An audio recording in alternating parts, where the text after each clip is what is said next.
part of the Press Play Podcast Network.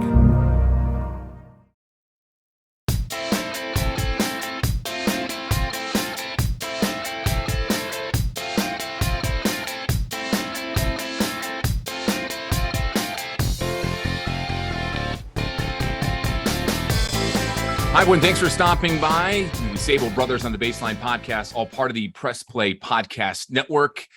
We are your hosts, John Sabol. And I'm Scott Sabol.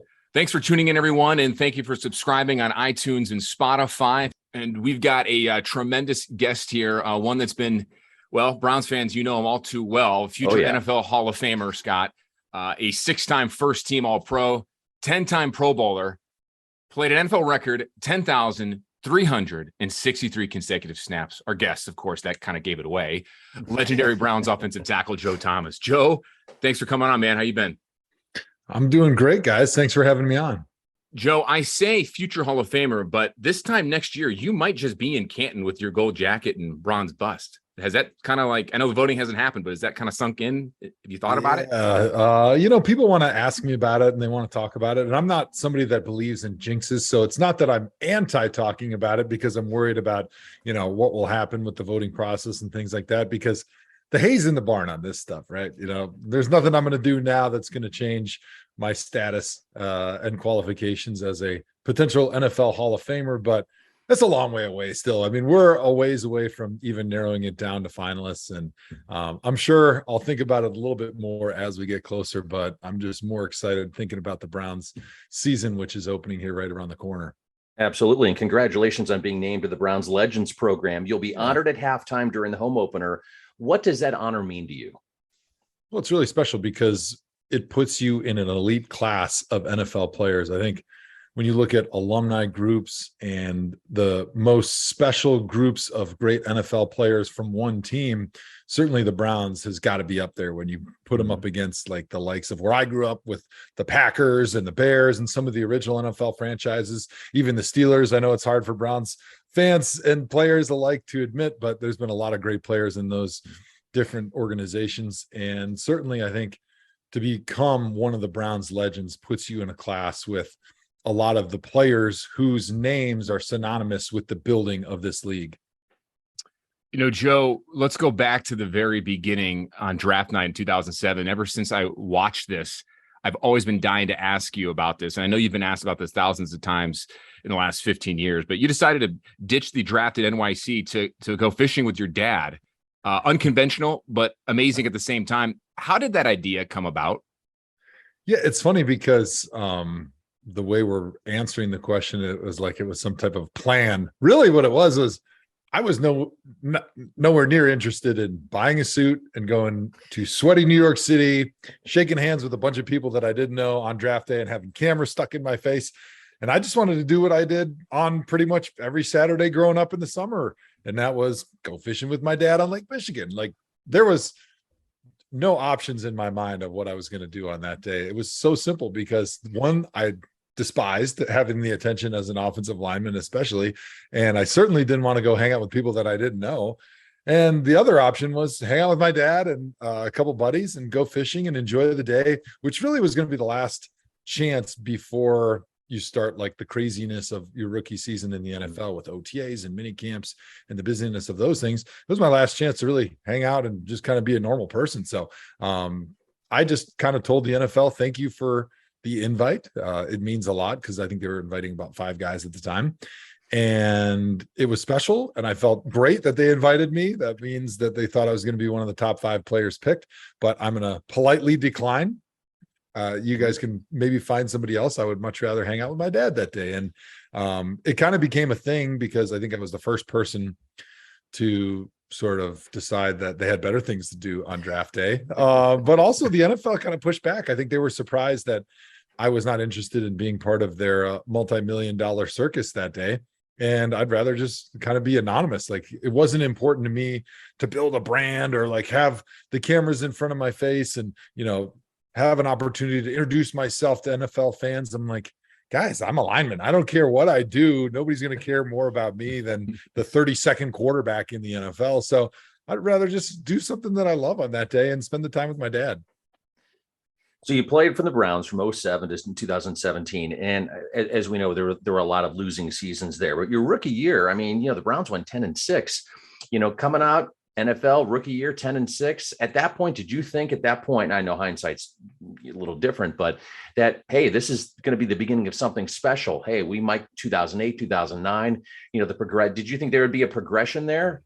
I did. I had a pretty successful college career. We weren't like Ohio State, we weren't winning national championships, but I think my senior year, we were 12-1. Year before that, I don't know, we were 11-2 or 3.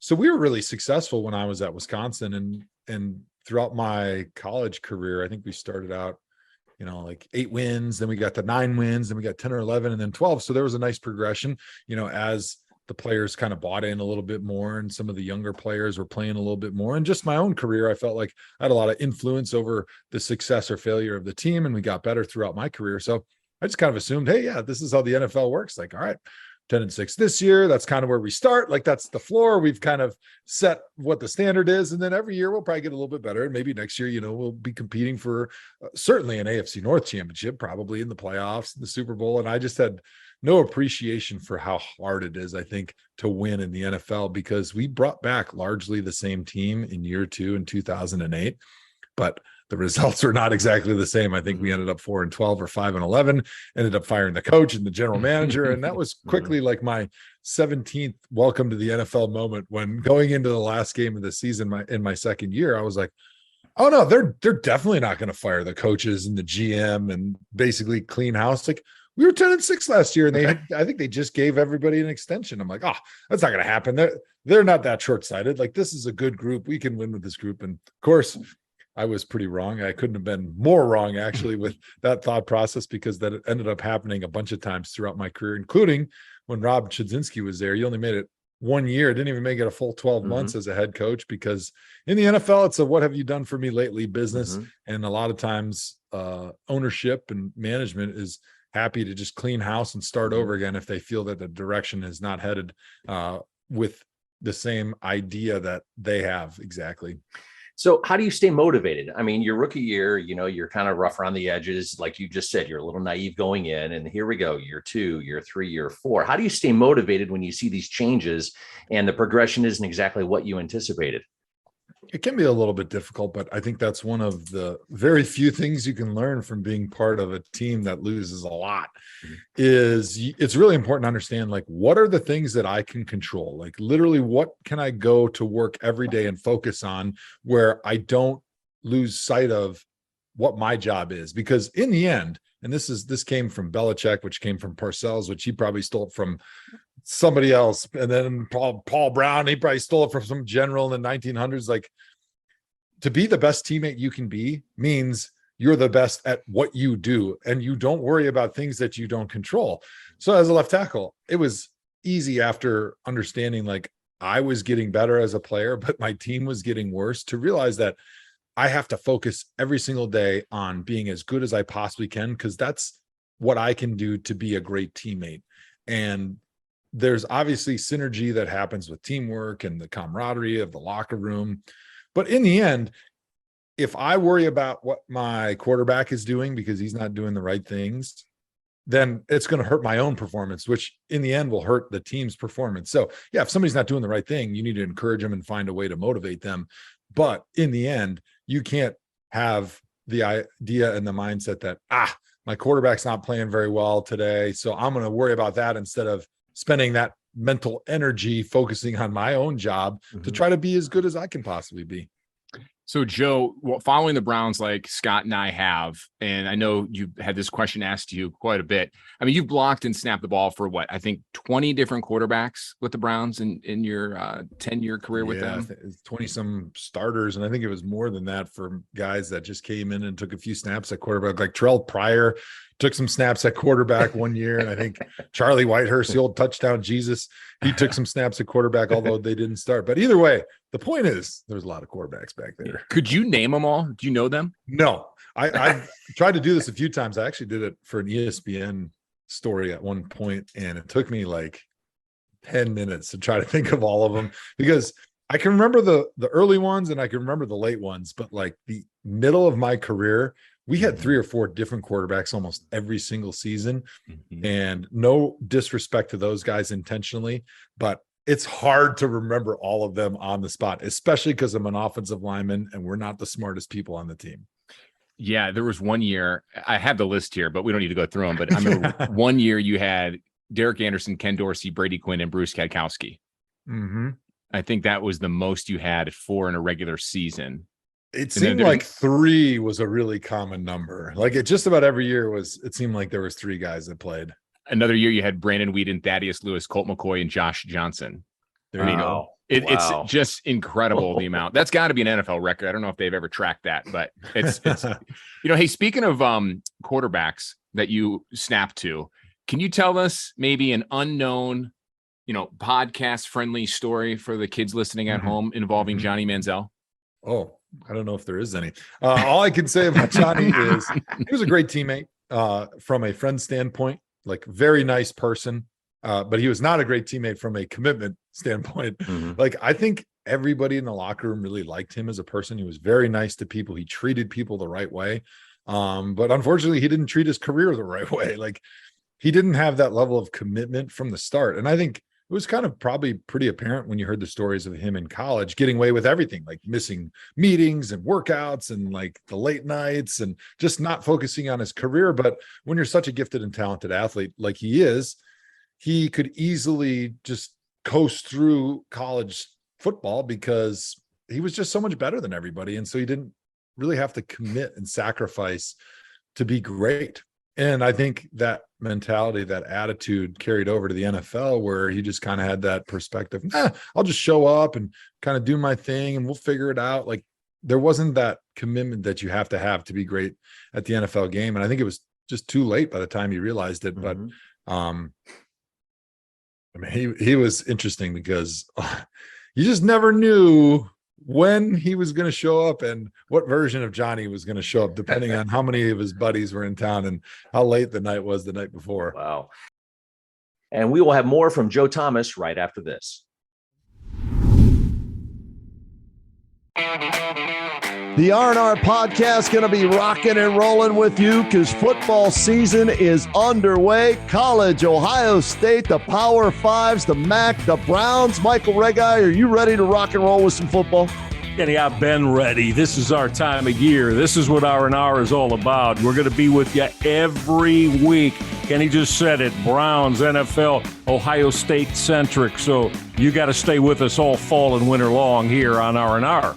That's right. The Regai and Rhoda podcast coming to you here on the Press Play Podcast Network. Subscribe now and don't miss a show.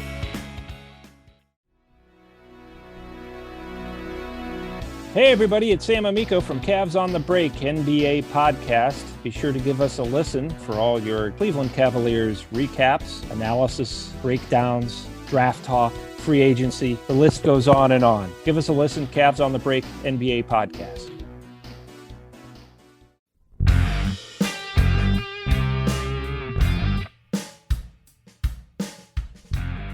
Hey, I'm Jason. And I'm Gary, and we love ball cards. And if you love ball cards too, good news. You just found your new favorite podcast. From breaks to grading, And from collecting to flipping, join us on the Ball Card Show. the sports podcast for the sports collector.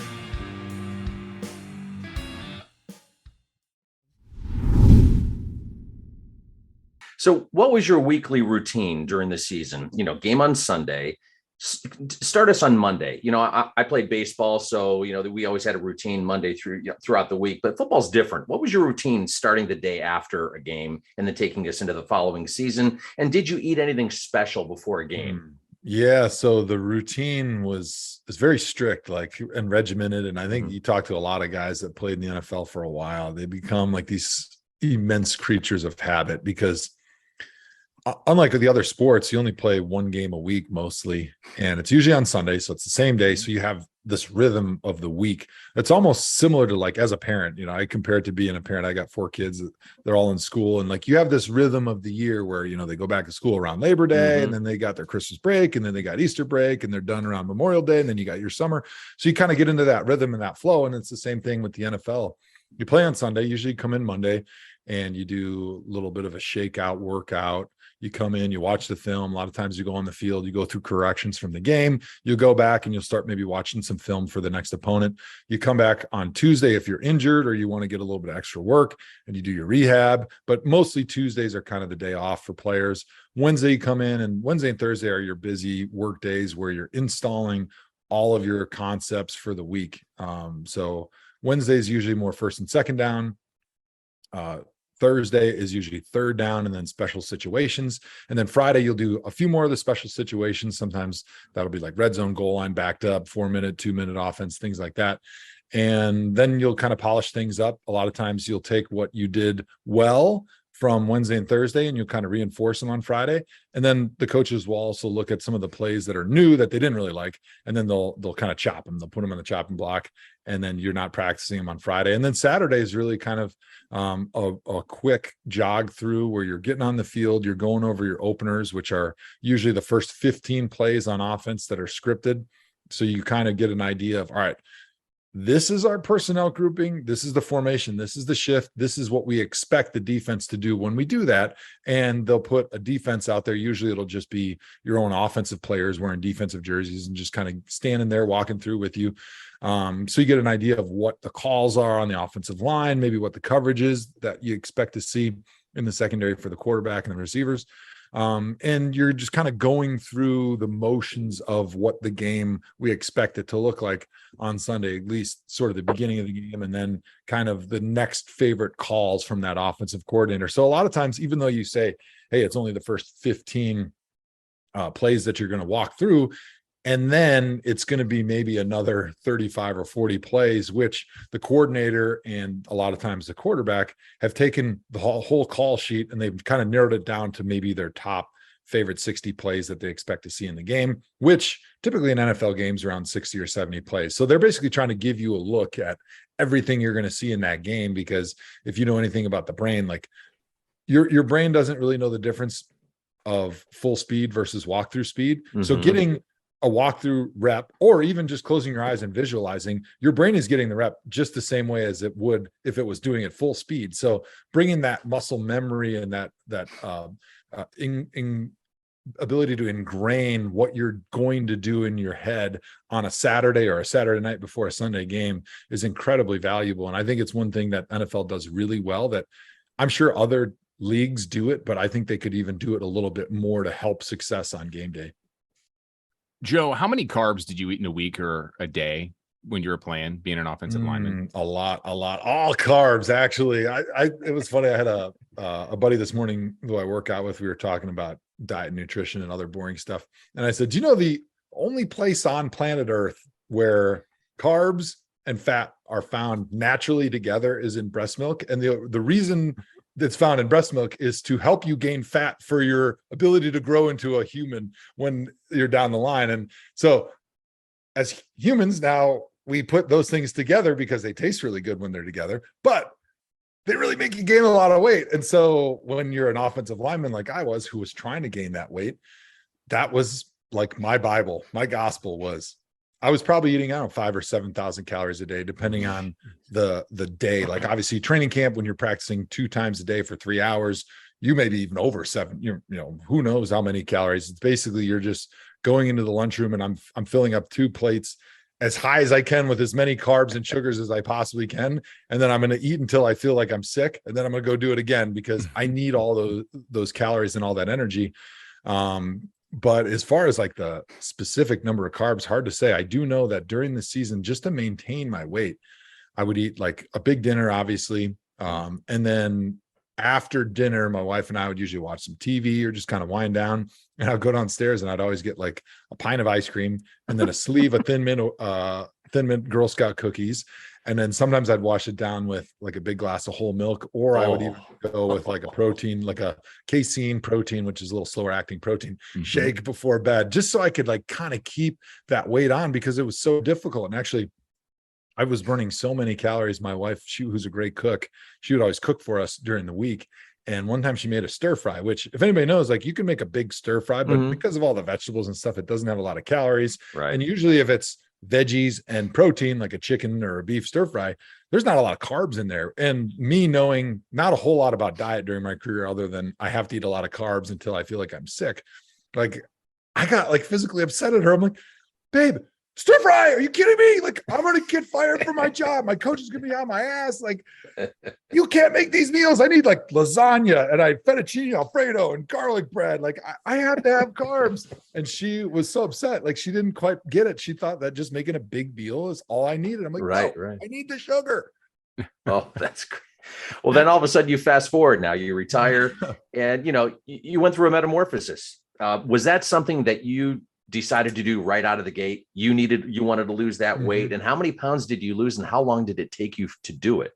So I'm normally, I would say my body's set point should be around 250. That's where I was when I was 18, when I graduated high school, gained a lot of weight in college, obviously, to be an offensive lineman. And so I always had that idea, like when I was done playing football, I wanted to get a little bit closer to my set weight just for general health and wellness long-term. But as I got closer to the end of my career, I dealt with a lot of like arthritis in my back and my knees and my hips, and had to do a lot of scopes and take cartilage out and stuff. And the doctor said, like, look, there's really nothing more we can do, especially with your left knee, other than a knee replacement, because you don't really have any cartilage left and you have like a lot of pain.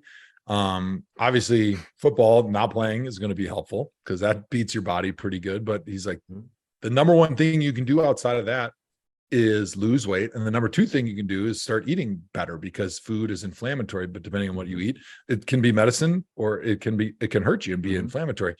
So I was like, all right, I just need to dive into this, because I was in a lot of pain. And I also had a lot of free time because I didn't practice a whole lot my last few years in Cleveland. And so I just basically became best friends with the nutritionist of the Browns. And I just started asking her a gazillion questions. Katie Miasic, who's awesome nutritionist for the Browns. And I started doing a lot of reading, and I really got interested in, all right, once I do decide to retire, how do I lose this weight? Because I also knew that watching a lot of my other friends who were linemen, if you didn't lose that weight right after you retired, it seemed like you would go the other way, because you get into that routine of whatever retired life looks like. And it can pretty easily be the same routine that you had when you were playing. Although when you were playing, you were burning 4,000 or 5,000 calories a day. And in retirement, I don't care what you do. I don't care if you're an Ironman triathlete. You're not going to burn as many calories as you did when you were playing in the NFL, because it's so physically taxing. So I knew that I wanted to lose weight and I had to eat better for long-term health and wellness, but also I knew that I needed to do it right away or it wasn't going to happen. So I became super motivated that first like 6 or 9 months after I retired. What are your current workouts like now? Obviously it's probably different, but what do you do now? So things that I love to do for workouts, I still like to lift weights. There's a group of like 15 former Badgers that all live in the Madison area. And we get together Monday, Wednesday, and Friday, like 5:30 in the morning, before the kids are awake, before people have excuses about, I got a meeting or I got to do this or that. I'm like, no, nobody's got a 5:30 a.m. meeting. You don't have any excuses. Get your butt here 3 days a week. That's a good start. And then I love yoga. I really fell in love with it my third year in the NFL. Eric Mangini was our head coach, and he forced all of us to do yoga. And at the first, I didn't really like it, but then I started understanding the benefits of the mind muscle connection, like starting to understand how your brain can control the firing of all like the small muscles. But then I also started understanding the improvement in mobility and how that helped me avoid injuries. But then I realized too, that like the way that yoga connects your breath to your movement can be a huge help on the football field, not only with understanding how to like brace your core when you're dealing with like bull rush and you're trying to move people off the ball and building that core strength, but also your ability to kind of control your mind, which I think was one of the things that you're seeing a lot of professional athletes talk about now. But I had a big advantage because I was one of like the first guys in the NFL that I feel like was able to kind of really get the benefit and the understanding of how important controlling your mind and your emotions and your breath on the sidelines is for having that focus and ability to repeat your job over and over again. Because as an offensive lineman, our job is judged not by how many good plays we have, but by how many bad plays we have. So the focus on repeatability of pass sets and technique is so important for what I do. And I really give yoga and breathing that I learned through the yoga practice a ton of credit for being able to teach that, and also understand, like, look, we may be down by 30, but I still got to do my job, and I got to focus and be just as good at what I'm doing right now as I am if it's 3rd and 10 and we're in their opponent's red zone, in the Heinz red zone in Pittsburgh, and it's a tie game and we need 3 points. Like, it doesn't matter the situation. I got to be the same guy every day. And I can't get wrapped up in the emotional, like, scoreboard or what the quarterback's doing or what drama is happening on the sidelines. I got to focus on me, and breath helps, like, bring your mind back to those things. I'm sure that's helped you now too, even outside of football. Absolutely. And I try as a dad, like, of course I'm failing, but I'm trying to get my kids to, like, understand when they're getting just so emotionally heightened that they can't control what they're saying or what they're doing with their body, and trying to bring everything back to, like, hey, breath is okay. Like, take a couple deep breaths, like, control your breath, start thinking about it, like, think about the little things in your body and your little movements. And it really helps because you can control your mind. Like, don't let your mind control you. And I think that for all athletes, really for all people, that's like a message that a lot of times people don't want to receive because they don't want to think that they can control their emotions, but you really can. And I think that's a good thing to be able to at least first recognize that I'm getting either way too emotional in one direction or the other, and then understand, like, hey, these are the simple things that I can do to get that back under control, to be the person that I want to be again, and not let myself fly off the handle. You know, I love yoga, Joe. I think it's very relaxing, and it's good for your body, your mind, your soul. Scott, on the other hand, had a bad run-in with yoga. Okay, so that's a different story. That's only because my wife and I went on a cruise for our 15th wedding anniversary, and she's like, come on to yoga. Well, I had eaten, and then the boat started turning, and yoga, you know where this is going. So it was, yeah, exactly. yeah. Yoga, food, and rocking boat are not probably not a good together in the same basket. Sorry, Scott, I had to bring that up. I know you did. So, Joe, real quick here. You know, one of your old teammates, Phil Dawson, came on the podcast back in the spring. And I don't know how often you talk to Phil, but he wanted us to share a message with you about your body transformation. And he's not too happy with you with your body transformation. So let me play you a little clip, his little message to you real quick, okay? I need y'all to do me a favor. When y'all see Joe Thomas, I need y'all to tell him I'm really mad at him, because we're all supposed to get saggy and soft and fat in retirement. And Joe looks better now than he did as a player. So he's making, my wife's seeing that as well, by the way. You see Joe on TV looking all in shape and awesome and all this. And then she's looking across the couch while I got my hand down a bag of Cheetos, and she's looking at that slob over there like, what happened to you? So please pass that along to Joe, that he and I got some beef together. Well, he's got some beef with you, Joe. Do you want to rebuttal that to Phil? Yeah, Phil, you're welcome. I'm sorry that I'm causing strife in your marriage due to my newfound commitment to health, but that's the benefit of being an offensive lineman. Like, there's nowhere but up to go from a career as an offensive lineman. When you know, you're a kicker, you're a receiver, you're a running back, you're going to be in the best shape of your life when you're a pro athlete. And there's really no way to be able to maintain that throughout your career. So you should have been a lineman, Phil. You should have stuck with what he did in high school. I don't know if you guys know, but he was actually a high school offensive lineman. He played the old, wing tee where they just line up in the 4-point stance and they cut everybody like Navy almost. And I remember Phil, he was the left tackle on his high school team, would always give us good tips on what we need to be doing out there on the field, you know, from his perch over there after he was hitting golf balls during practice. He'd have to come over and give us his impression and the tips on playing offensive line. That's he told us that he got into kicking by accident. So my son, Nathan, plays offensive line. He's a senior at Medina High School here. What advice would you give him and any young offensive lineman at any level in high school? Yeah, basic advice would just be to kind of work on your core strength, because if you think about what you're doing as a lineman, you're basically trying to connect your hands, your shoulder pads, your helmet, which is what you're using to block and move people to the ground, and it comes through the core in your body and into your feet. And so having great balance and great core strength, I think, are the most important things to being a successful offensive lineman. But from a general standpoint, I think just get really good at the things that other people are not willing to do, because football as an offensive lineman, not always the most fun. You're not catching touchdowns. You're not sacking the quarterback. You're not getting interceptions. The crowd's never cheering for you. So you got to be able to appreciate the hard work, the dedication to your craft, and the society that being part of an offensive line creates with other guys that are going through the misery that it takes to become a great offensive lineman. Because going out and hitting the 7-man sled and going through the chutes and run blocking in 9-on-7, those are not really fun things to do all the time.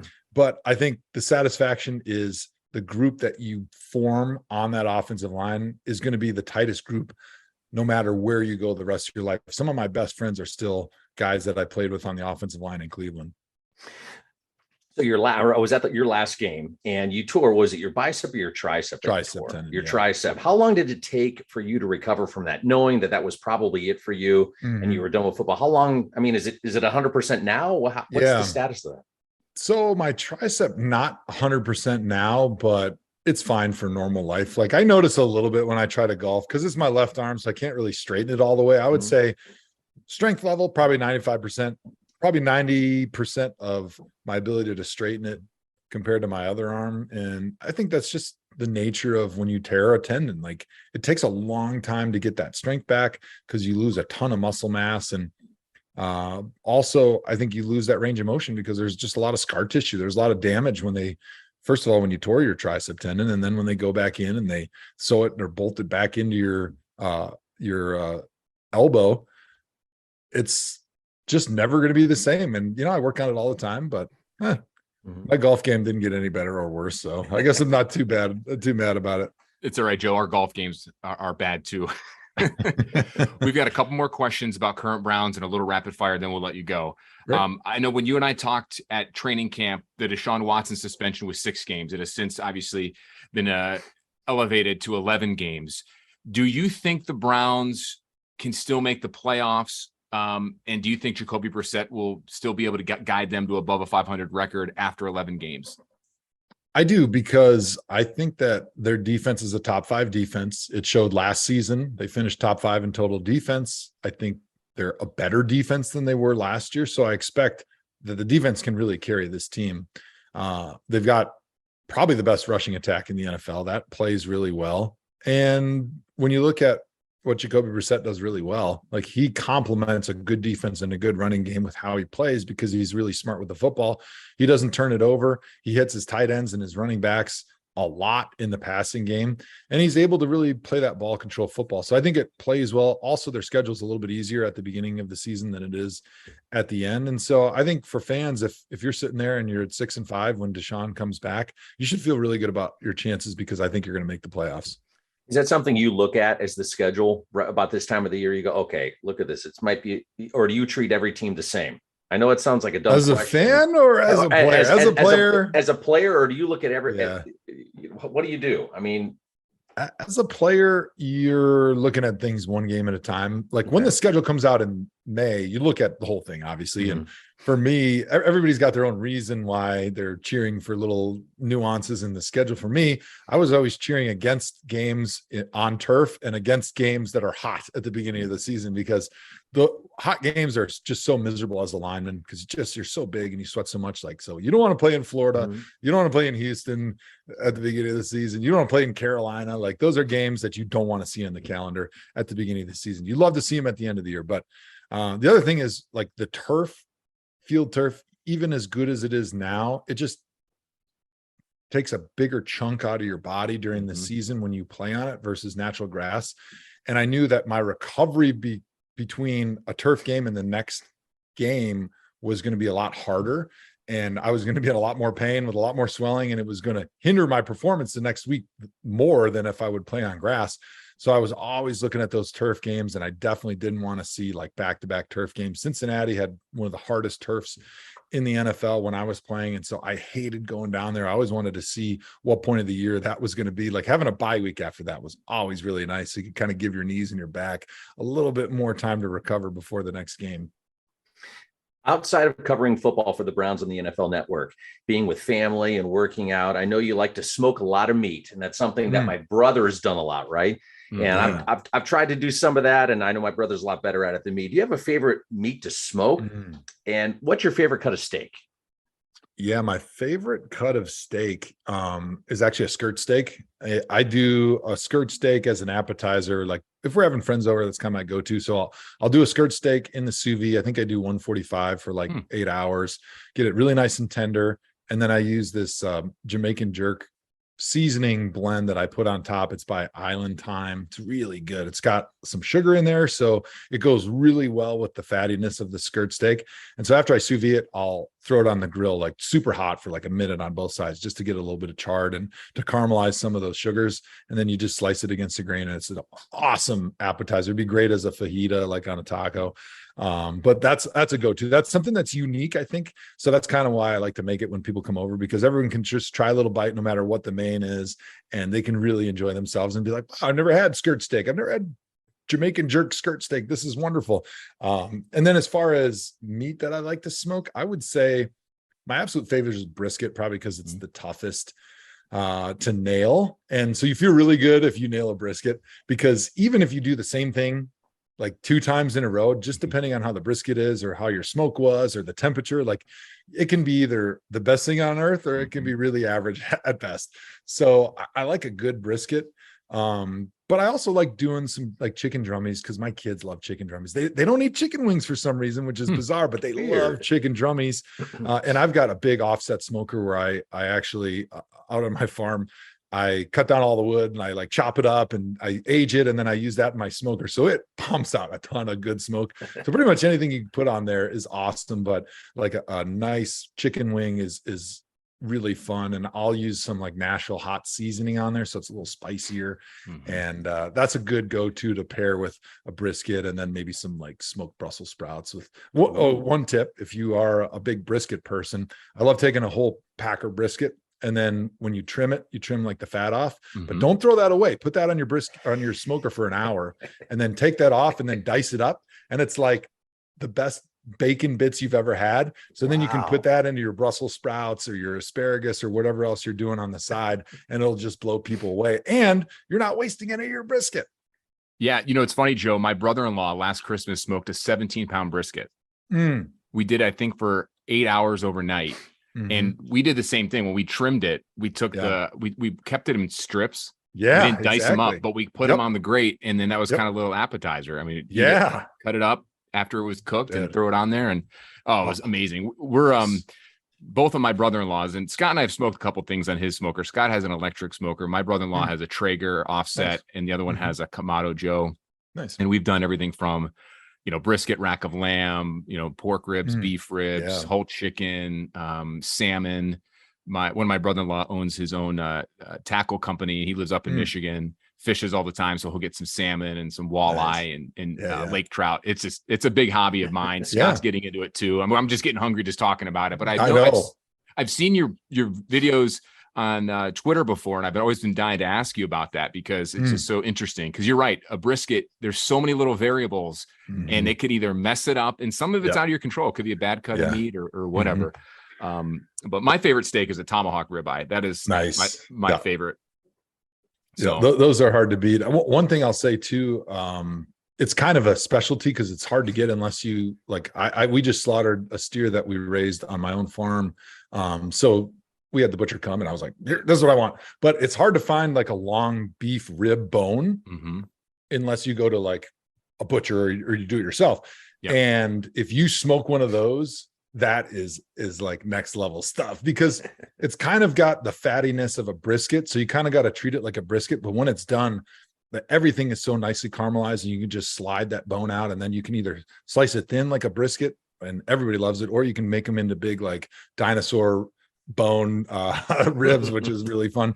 But another thing to do with the brisket trimmings is once you smoke it in those big strips, like you said, putting them in Brussels sprouts is like probably my favorite. But my second favorite, my buddy makes like a multi-beans, like smoked beans, where he'll put it I don't even know what type of beans he puts in there, but he puts it on the smoker so they get smoked, and then he takes that brisket trimming and then dices it up into little pieces and puts it into that like 7-bean baked beans, and it is unbelievable. You need at least 8 beers extra with how amazing and fatty that is.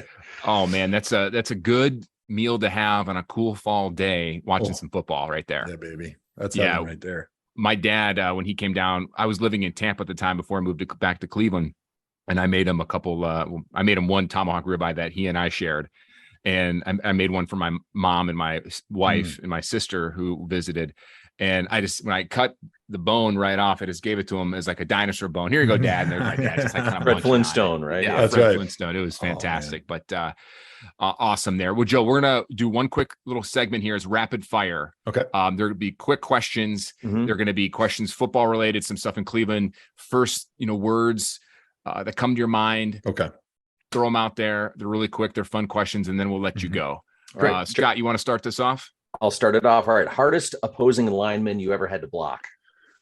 Dwight Freeney. Top 3 favorite Browns teammates. Alex Mack, Josh McCown, and Joel Bitonio. And Joel Bitonio was on that shirt you were wearing the day when I interviewed you. That's right. That's right. That's right. There's many more, of course, but right, sure. The first 3 that came to mind. Favorite stadium and or city to play in outside of Cleveland?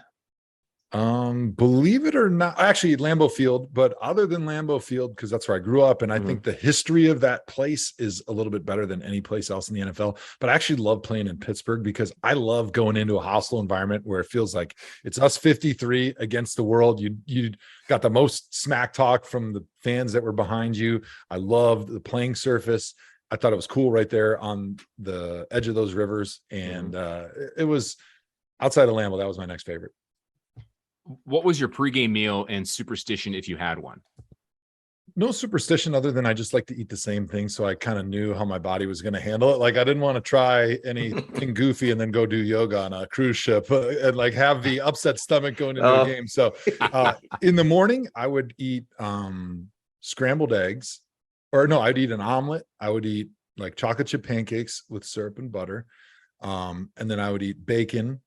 And then I would get like a big smoothie to go that had some like yogurt, and it would have like berries and some seeds in it. And that usually held me over pretty well till halftime. And then at halftime, I'd eat like a couple peanut butter and jelly sandwiches and some oranges for a little bit more energy.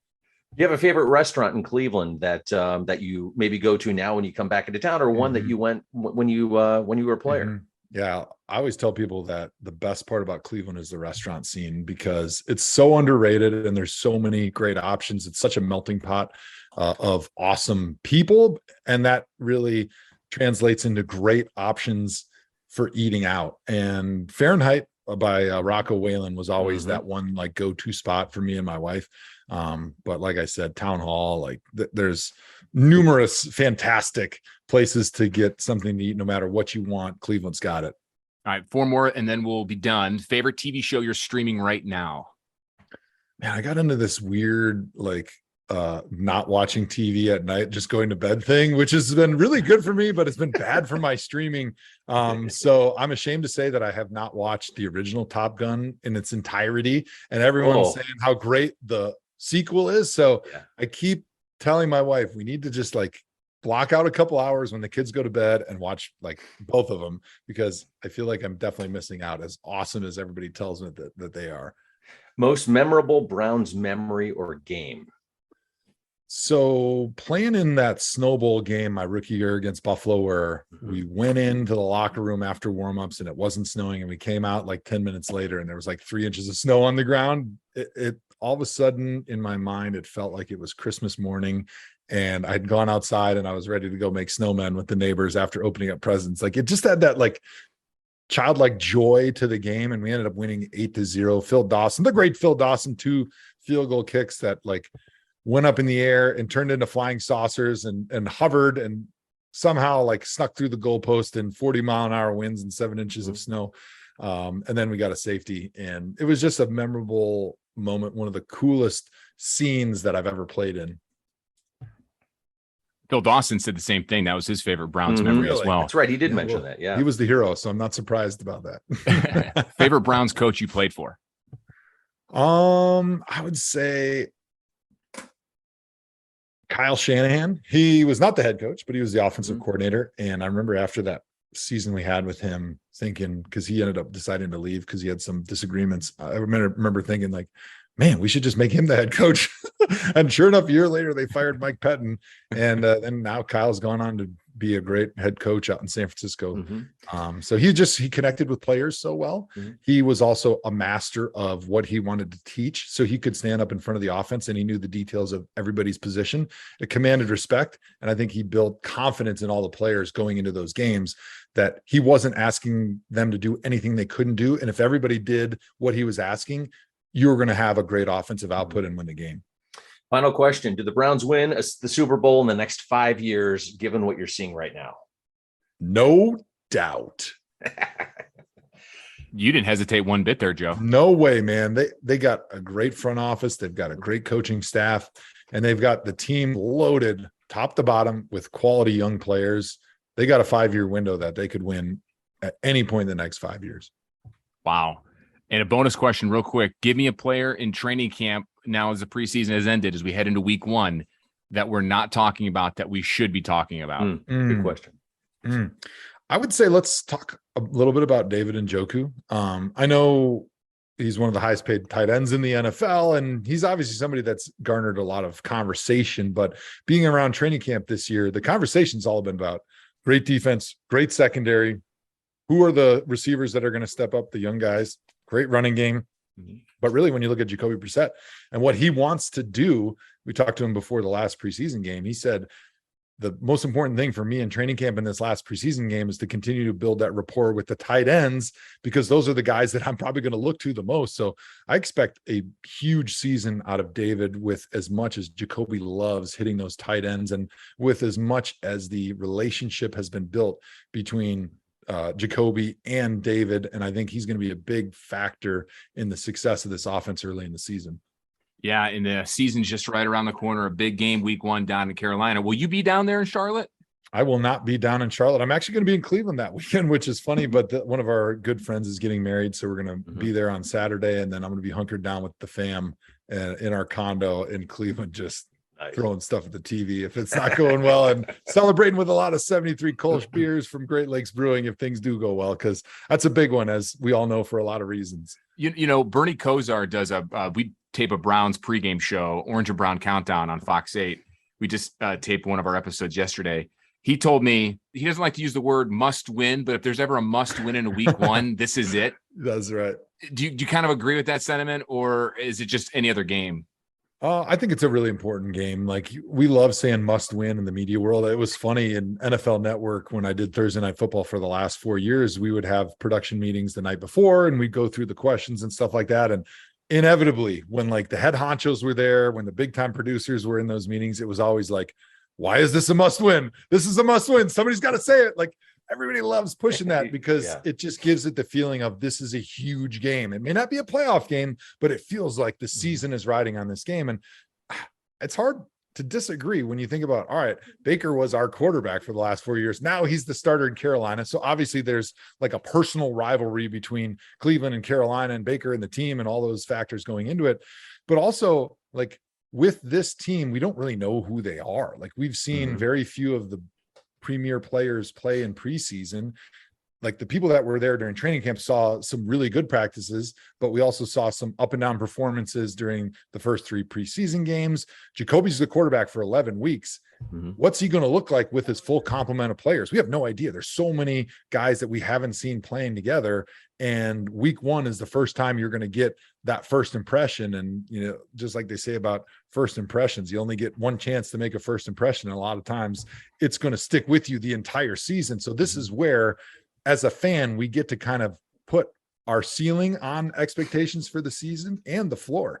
And so I think when it comes to importance of the first game, the players are thinking the same thing. They want to see what kind of team they have also. And I think that's why you really want to look good in that first game. Obviously you want to win, but you really, really, really want to look good in that first game for your own confidence as a player. And as a fan, you want to have that expectation, that excitement carry through the entire season, and, week 2, 3, 4, 5, and 6, and so on. Joe, it has been an honor and a pleasure to have you on our podcast. I know we went a little long, but a lot of great stories and just a lot of great information about the Browns and about your career. And on behalf of everybody, want to thank you very much for joining us here, today, and want to wish you guys the best of luck in what you're doing here in the off season with the, with broadcasting and your family, and good luck smoking meat here as we head into the fall. Thanks for having me on, guys. I'm going to have to get back to my brisket right now. Thanks so much, Joe. And I'll see you sometime around First Energy Stadium if you're in town for a game. I know you'll be there for home opener, being inducted in the Legends Club. So we cannot thank you enough for taking time out to chat with us today. Hey, my pleasure. Thanks, guys. Well, John, that was fun. I mean, we knew Joe was going to be talkative, which is great. And I mean that in a really good way. And, he's just such an eloquent, speaker and describer of everything. You know what I mean? I mean, just hearing him, he's great on the air, talking about the Browns, talking about him, his transitions, just a guy who's really down to earth and keeps everything in perspective, which I think, a lot of us, whether you're a player, whether you're in everyday life, perspective is always key. It is. And, he has such a great personality and very versatile in a lot of things that he has to say in so many stories. It's just kind of, he's just a regular old guy. He's a guy you do want to go have a beer with and smoke some meat with and sit around the fire and chat about whatever, with the fish he caught or that workout he's doing or the guy he blocked in that game. Why, Scott, fans love him so much in Cleveland is because that's Cleveland fan. That's blue collar and people love that. And that's why they gravitated to Joe. He's so beloved in the city. So I loved his insight on his career, love his insight on the Browns coming up here and his hobbies outside as well. And his work on his massive transformation. A lot of good stuff there. So much to really talk about. But I think the one thing I thought was really funny is the carbs and the meat and the diet he had to eat when he was playing, and his wife's cooking stir fry. You can't do that. You got to have some rice and noodles in here. Yeah, I mean, I remember tweeting him a couple of years ago, asking him about it because I like studying nutrition and all this, and I asked how many calories do you take, and he said like 6,000-7,000 calories. Then I asked him, well, and he didn't mention it here, but on Twitter he mentioned now he's probably taken in. I mean, he's still a big guy, so he's probably taken in less than half of that. Mm-hmm. But still, when you're used to doing that, and then all of a sudden you got to shut it down. I mean, I'm sure that was a difficult transition for him, but hey, it's for his health too. I mean, how old was he when he retired? 32, 33? He retired at the ripe age of 33. 33. Okay. And that was 5 years ago. So he's only 38. So he's in great shape. And I've heard a lot about this too. He mentioned yoga. I don't know. My wife does yoga, and it's something that I think we all got to do. I don't do it nearly as much. I try to get into it. And then of course when we were on that cruise ship, that was you like how I threw you under the bus there? Yeah. I was kind of hoping you didn't remember that, but that was kind of a fluke thing. Yeah. The moral of that story is don't eat a full, huge breakfast with everything you can think of, and then do yoga on a cruise ship in the Gulf of Mexico when the waves are going like, whatever they were. So, but yeah. Anyway, yeah, it'd be fun smoking meat with him, having a couple of pops, Absolutely. That's the brisket is always fun to do. Mm-hmm. You and I got to do a brisket one of these days. I got to teach you, especially before it gets cold. Yeah.